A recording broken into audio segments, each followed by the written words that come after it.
Aston Villa are an impressive team, tough team. They've come quite a long way. I mean, they've become a team. If you go and get any points at Aston Villa, your Mhm. shows how good of a team you are. And watching that game, my God, David Mhm. Raya. Mm. Oh, David top Raya, top David what notch, a man. top David notch. Raya pulled off some, I don't know, some earthly saves there to keep the team in. That could easily been a different result. I actually think that game was kind of balanced. You can't really say Arsenal dominated or Sorry. Villa dominated. I think we probably watched two teams that easily, I think, probably can be in the top four this season. Coming back to that Arsenal match, was Aston Villa. That was a tough match. Of course, we weren't expecting Arsenal to be beaten by Aston Villa 3 times in a row. Looking back to what happened last season, Manchester United player saying this after the game. Hilarious. After the game. Why would she say this before the game? no, Yeah. of Anyway, course, continue. Sorry, it was. continue. Of course, it was a matter of revenge for Arsenal because if they could have won their just one match against Aston Villa last season, they'll had the Premier League title. And going into this game, I know it was a tense game for both teams. Really, really top match. A lot of waste chances from Oli Watkins. And by the time they did the substitution, it was a bit too late. Arsenal really got foot in the game. And what a player, Leandro Trossard. That Mm. guy is very, very clinical. We have to give credit where it's due. Martinelli was a bit off. His dribbling skills was a bit low today, but the second half, the last 20 minutes, Arsenal really showed why they really need the 90, that the 38 wins out of 38 so that they Yeah, can true. compete with Manchester City for the title. That, Because the way it seems this season, the moment you let your pedal off the brakes, that's the moment you are gone. And we've seen the kind of display Manchester City has done. And I'm hoping for a very competitive season because now, considering the kind of saves David Raya has made and he's the Golden Glove Golden award Glove. winner from last season. So I don't see Arsenal conceding any cheap goals. We saw Gabriel the first half. He was able to give the ball cheaply away, but the way Saliba was able to recover. So on one end, what impresses me about Arsenal is the way they are able to defend and the way one defender is able to come up and cover the mistake of the other. And Mm. I don't see, unless something happens, they are going for the title. No, Arsenal they're gonna be a tough team for anyone. Like, Yeah. let alone forget beating, just to even get a point from Arsenal this season is gonna be tough for anyone in the Premier League.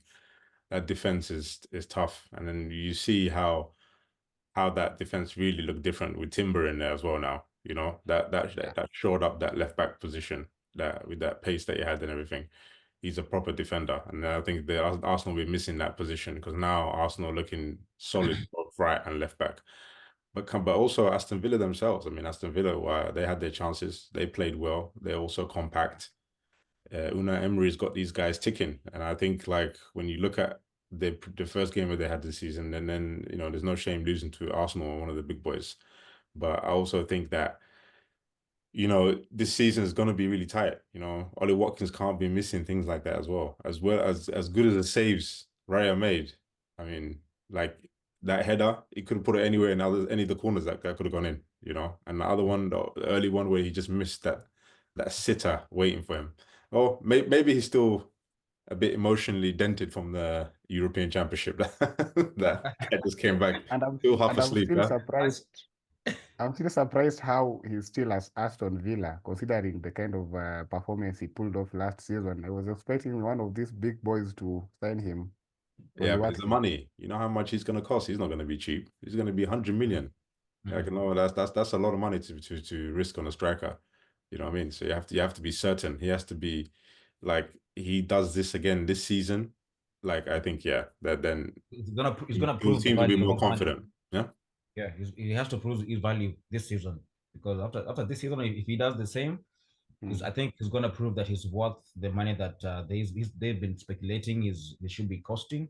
And at the same time, really that header, because I think it's all about mentality. Because I think he knew Raya was down. It was just a matter of Yeah. aiming anyone in the post. So Yeah. about the mentality, but we've always known Raya to have ninja saves. I never call it ninja saves because remember even the last time when we were playing against Tottenham last season, there's a save he made that no one was expecting.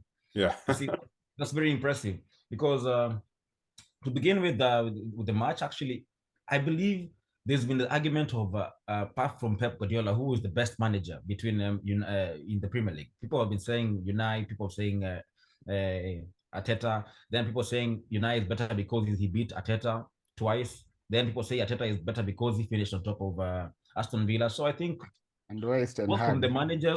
managers, it was completely a mental game. The players themselves, it was completely mental game. It was all about being concentrating in the game because when you see Oli Watkins missing such a chance in the first half, that means a lot what is going through your head because you just have to have complete composure to score such goals, which we know world-class strikers do have because it's such a game that is tight. That is almost like that is almost a derby because it's a rival because these guys are coming to play as much as they want to win the game. In the back of their mind, they're like, this team, yes, we know it's not better than us, but it is better than us because they took 6 points from us. You see, it's not about the name Aston Villa. It's about the way they're playing right now. So it was quite a tough one, and it was quite mental. But again, Trossard, he stepped up. I mentioned this about Martinelli last time we discussed about his input in the game. I said if he's not going to step up, we know the kind of quality player Martinelli is. And I don't get where at times the game becomes a deadlock for him. You see, because I know the game was different, it was difficult, but you can see his input in the game was not as much as Saka. You see, Saka, he's a world class player. We know he's good. He was involved in the goals. In the way when on the first one before the deflection before Trossard, and the second one when he gave Partey the we call it in Kenya minus in FIFA when you bring you play it at the angle of 45. But isn't that a bit to do with Odegaard as well? I mean, Odegaard is meant to be the attacking midfielder, but he's always hanging around Saka. He plays on that side a lot. You don't see that 1-2 with Martinelli all the time, you know? Martinelli is kind of like he's either getting a long ball given to him to go and chase, or is either Partey is trying to do some wonder ball. There's no small interchanges or returning it and then you make the run from behind. Saka has that support on that side a lot more from Odegaard. I think Odegaard needs to be stepping up more on that side as well to try and open the game up. I think it's because of his left foot. His left foot. Exactly. I think that is what takes him all the time to that side because at times, it's true. Martinelli is normally left out, and that is why I think he's always good in the long balls, running to them. Again today we won the game, but I still have my questions over Kai Havertz because all the time he's on the ball. I'm always like 50-50. Is he going to contain it? Is he going to make a silly foul?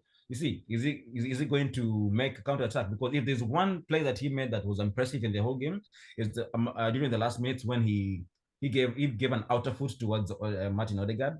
That is before Trossard tried the screamer, but it went through the wall of Aston Villa.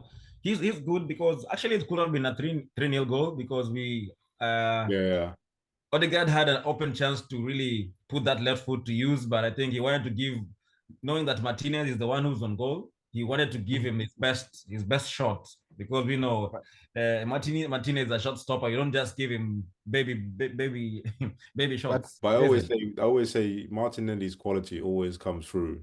You see it very clearly when Arsenal play the big boys, and when you play City or when you play Liverpool, those games where Odegaard and Saka and them lot get shut down, you don't really see much of them. And then that's when Martinelli turns up. And that's why that's when the game becomes very different because then it becomes more individual. It's kind of like, okay, let's give him the ball. And because when you play the bigger teams, they play more high line because they close the midfield down. And that's where I think Martinelli really comes to the fore. And Trossard will never be able to do anything. Trossard he's a clinical finisher. But Trossard is not gonna run behind the defense. He's not gonna. If you play Trossard, a lot of the times he comes in more inwards. He doesn't provide that width. And the problem is when you play a team like Aston Villa, they got deadly wingers. So you would have given Bailey and that right back, they would have just, you know, kept running behind Trossard because they know he doesn't have that pace to come back. And Martinelli has that pace to come back and help. Because that's the other part you're not noticing Martinelli, is that he's doubling up on Bailey, you know, with Timber coming back. Martinelli has that role. So I think it kind of you miss out on that, because even Saka doesn't have that quality of Martinelli. You've seen how many times Martinelli runs backs. He does run back. Actually, yeah. talking defensively, Martinelli is impressive completely.